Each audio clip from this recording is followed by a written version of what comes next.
Surah Al Rum, Surah number 30. In the name of God, the most gracious, the ever merciful. This is Surah al-Ankabūt. The Romans have been defeated in the nearby land. But after this defeat of theirs, they shall soon be victorious in the next few years. Whatever happened before this happened at God's behest also. And whatever will happen in future will also happen at God's behest. And the believers will rejoice on that day because of God's help. God helps whomsoever He pleases, and He is powerful and very merciful. God's promise is certain, and God does not go back on His promise. But most people know not. They only know the visible side of their worldly life. And they are totally unaware of the hereafter. Have they not reflected in their heart?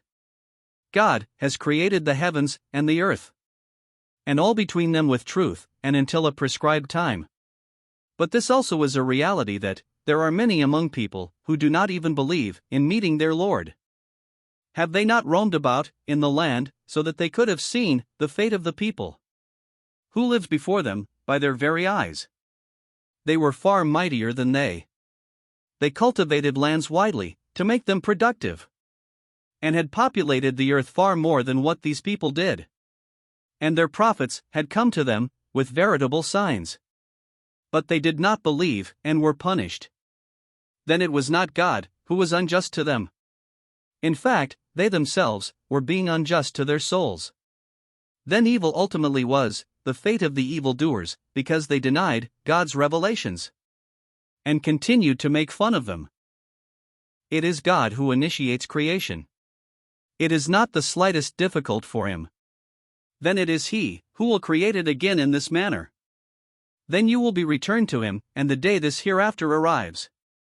On that day the wrongdoers shall be wonderstruck in despair. You will see that none among the partner they associated is there to intercede for them. And they have rejected these partners. And the day this hereafter ensues. On that day people will be categorized. Then those who had accepted faith and would have done righteous deeds, they will be placed in a grand orchard, happy and joyous. And those who denied and rejected our revelations and the meaning of the hereafter, it is they who shall be seized in torment. So, glorify God when you enter evening, and when you enter morning. He is being praised in the heavens, and at the time of Isha also, and when you enter the Zuhr time.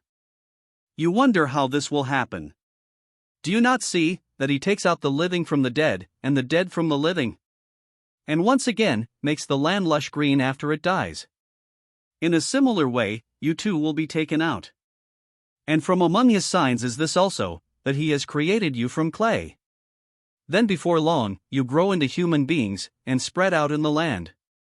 And from among His signs is also, that He has made your pairs from your own species, so that you can receive comfort from them, and has created love and affection between you.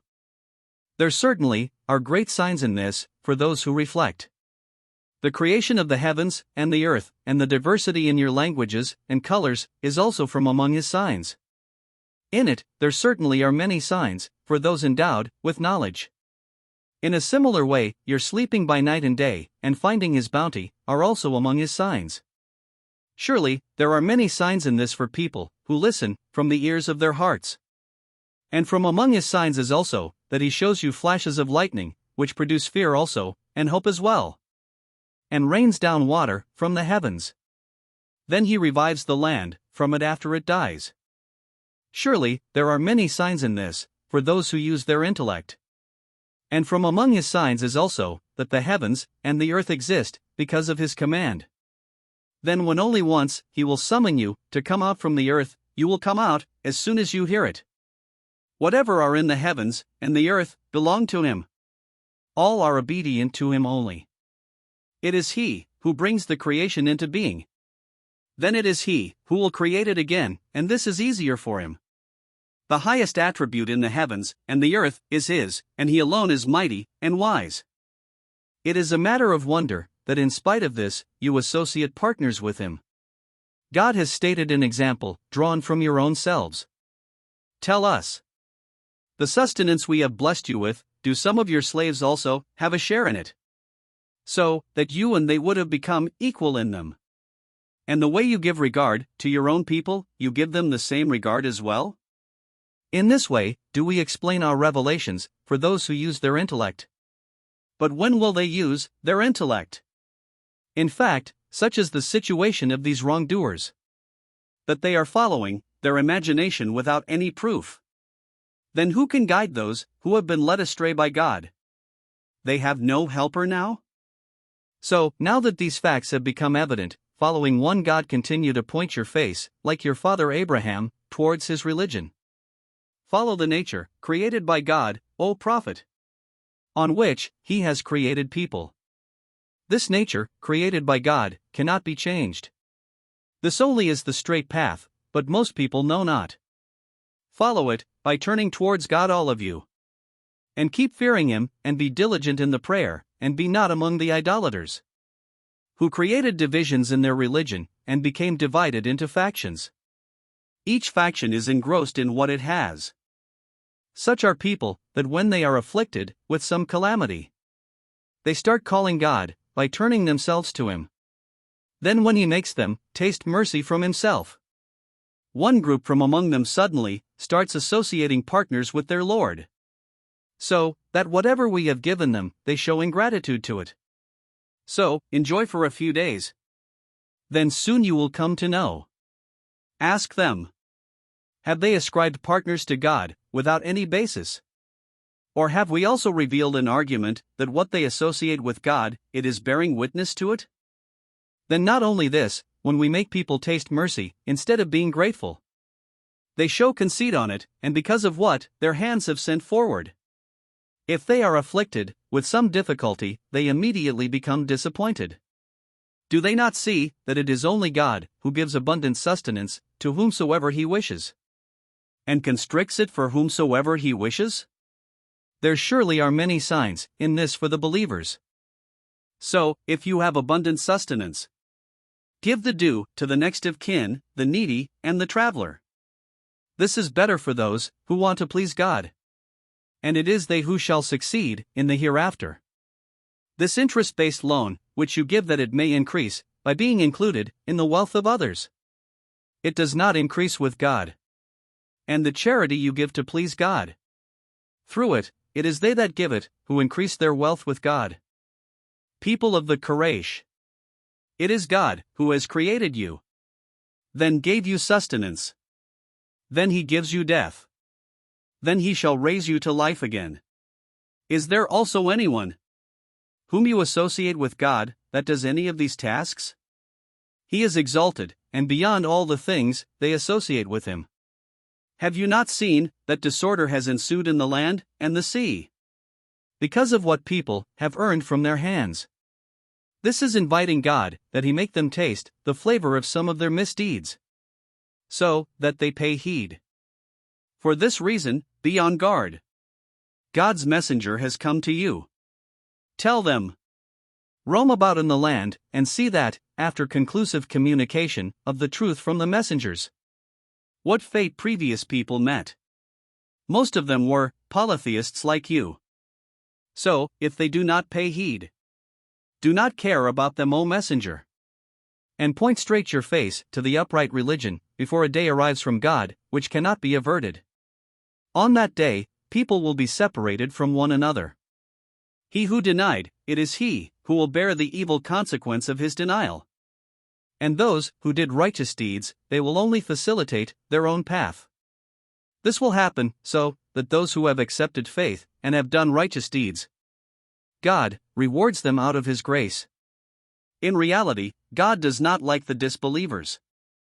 From among his signs are also that he sends winds as glad tidings for the rain of mercy, and sends them so that he may let you taste the flavor of his mercy, and so that these ships sail with the help of these winds at his behest, and so that you become seekers of his bounty, and so that you may be grateful. In a similar way will come our help. Before you also, we had sent messengers to their nations. Then they came to them with veritable signs. So we took revenge from the wrongdoers for denying them. and it was incumbent upon us to help the believers. In reality, it is God who sends the winds of mercy. Then they bring forth the clouds. Then God scatters them in whatever way He wants in the sky, and arranges them in layers. Then you see rain pouring down from them. Then, when He rains it down upon whomsoever of His servants He chooses, they suddenly become happy, though prior to its descent on them, before this happiness, they had totally lost hope. So, you too rest assured, and observe these signs of God's mercy. How He revives the land after it dies. Indeed, it is He who brings the dead back to life. And He has power over all things. Such is the attitude of these people. If we send a second wind, then they see their crops turn yellow. They will end up as disbelievers after this. So, you cannot make the dead listen, nor let your call reach the deaf. When turning their back, they are walking away. And nor can you turn away the blind from their error, to show them the right path. You can only make those listen who believe in our signs. So, it is only they who will be the obedient. What is the basis of their conceit? In reality, it is God who created all of you weak. Then after weakness, gave strength. Then gave weakness and old age after strength. He creates whatsoever He desires, and it is He who is knowledgeable and powerful. What they are regarding is far off. The day the hereafter arrives, these wrongdoers will swear oaths, and say that they did not stay in their graves for more than a while. In this manner were they continued to be led away. On the other hand, those who were endowed with knowledge and faith will say, in the record of God, you have remained until the day of judgment. So this is the day of judgment, but you did not know. Then on that day, neither the apology of the unjust will be of any benefit to them, nor will they be given the opportunity to please God. They ask for a sign. We have mentioned in this Quran examples of all sorts for people, and they alone are sufficient. Whichever sign you bring them, those who have decided to deny will only say, you people are absolute liars. In this way, does God seal the hearts of those who do not want to know. So, O Prophet, be steadfast. Indeed, God's promise is true, and be informed that these people who do not have conviction in His promises should not the slightest succeed in reducing your substance.